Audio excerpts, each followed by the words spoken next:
Did you ever receive money from the palace, Senator Soto? Never. Never. Senator Tito Soto, dawat sa flood control scandal.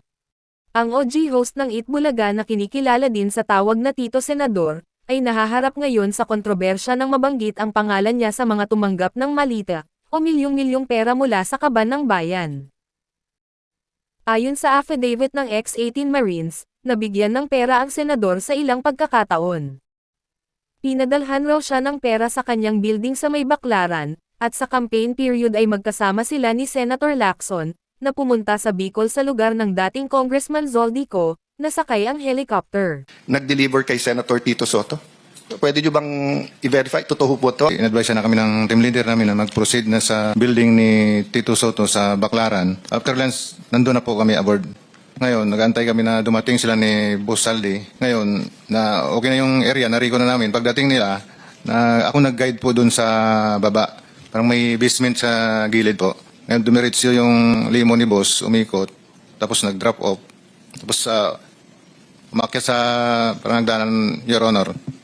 At tapos may elevator. Yung malita po na dala po namin, nadala po ng mga kasama ko, tulak-tulak po nila yung dalawa, hinabol ko yung dalawa, at sinambay po sa elevator. Tapos yung the rest po na ibang malita, hindi po nakabol, nauna na po, akyat sa taas po.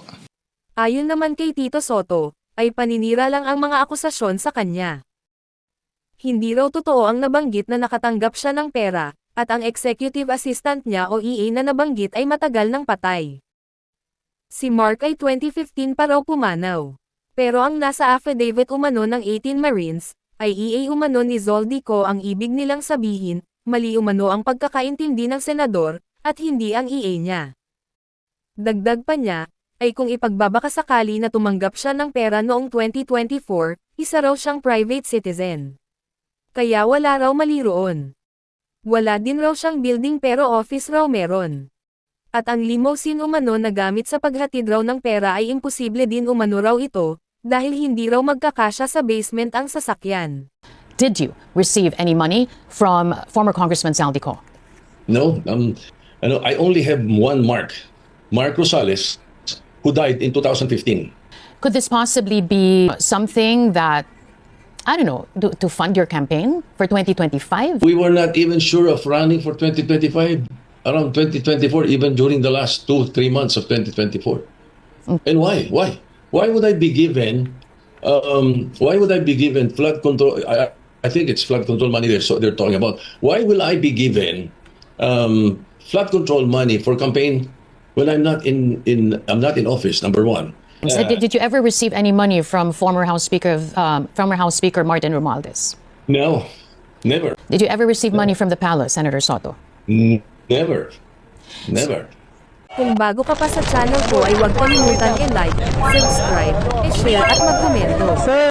Noong nakaraang buwan, naglabas din ng pagkadismaya ang senador dahil binato ang sasakyan niya ng mga rallyista, at pinagmumura di umano siya.